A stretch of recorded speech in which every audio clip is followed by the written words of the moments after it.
On a cold February afternoon in 1957, a small cardboard box was found discarded near a quiet stretch of road on the outskirts of Philadelphia. Inside lay the body of a young boy, no older than 4 or 5, wrapped in a plaid blanket. The discovery would haunt investigators for generations, and the child would come to be known as the boy in the box.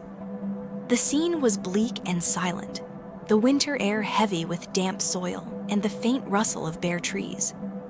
A college student searching for a missing cat stumbled upon the box, at first thinking it might contain a discarded doll. When he realized what he had found, he hesitated before calling police, unsure of what to do with something so terrible. The area was a patchwork of open fields, narrow lanes, and scattered homes, the kind of place where sound carried far and neighbors noticed everything. Yet no one had reported a missing child matching the boy's description.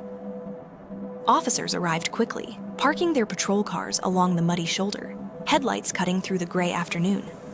They secured the perimeter with rope and wooden stakes, marking off the small depression where the box had rested. The boy's hair had been crudely cut, his body recently bathed, and there were bruises that told of sustained abuse. Detectives and photographers worked methodically, their breath visible in the cold, cameras clicking as they documented every angle. Evidence markers were placed beside the blanket, the box's manufacturer's stamp, and a small piece of twine.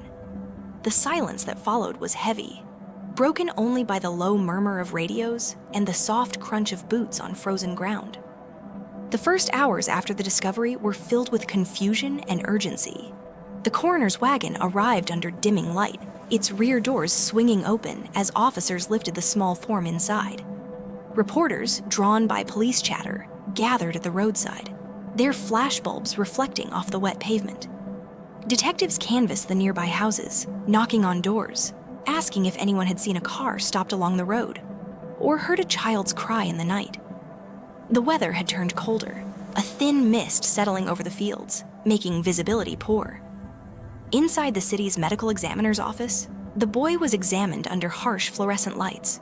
His fingerprints were taken, though they yielded nothing in national records. The box itself, once used to ship a bassinet, was traced to a local department store, but hundreds had been sold, and no buyer could be identified.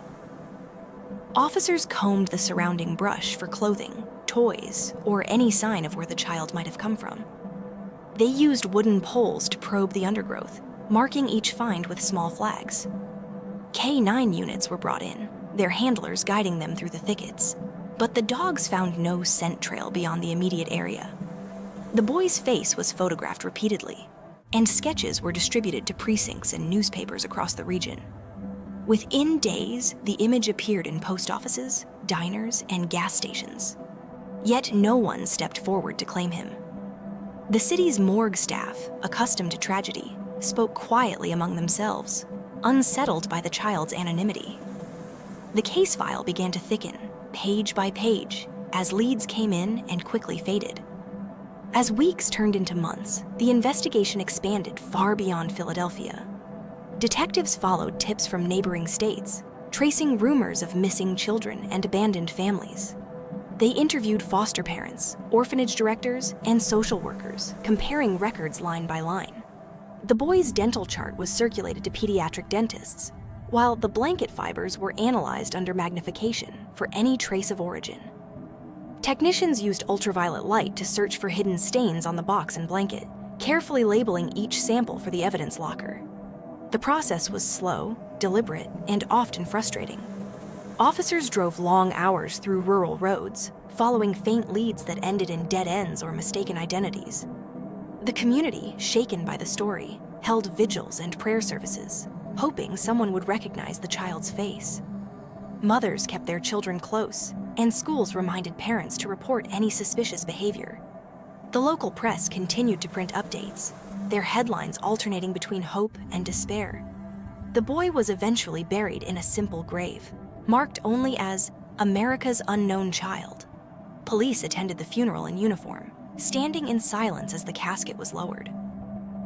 Over the years, the case file was reopened repeatedly, each new generation of detectives determined to give the boy his name. Advances in forensic science brought renewed attention. Facial reconstructions, isotope testing, and later DNA analysis. Yet for decades, the results yielded no definitive answers. The mystery endured quietly in the archives of the Philadelphia Police Department. Theories multiplied as time passed. Some believed the boy had been part of an illegal adoption, hidden away and discarded when he died. Others suspected a transient family or an unreported domestic tragedy. Investigators pursued each possibility with care, mindful of the fine line between evidence and conjecture. In the 1990s, forensic artists created new computer-generated images, aging the boy's features backward to imagine how he might have looked alive. The public responded with renewed interest, and tips once again flooded in. Retired detectives revisited the original evidence, re-examining the box, the blanket, and the hair clippings under improved laboratory conditions. DNA samples were extracted from the boy's remains and entered into national databases, but no match was found. The case became a symbol of persistence, a reminder of how technology could illuminate even the oldest mysteries. In the early 2000s, volunteer investigators and genealogists joined the effort, using emerging genetic genealogy techniques to trace distant relatives through shared DNA segments. Each new development brought cautious optimism, tempered by the memory of so many false leads. The boy's story appeared in documentaries, academic studies, and museum exhibits, ensuring that his face and the questions surrounding it were never forgotten. Through every retelling, investigators emphasized the same goal: to restore his identity, to give him back the name that had been lost for so long. After more than 60 years, that goal was finally achieved. Through advanced DNA testing and genealogical research, investigators identified the child and traced his lineage to a Philadelphia family.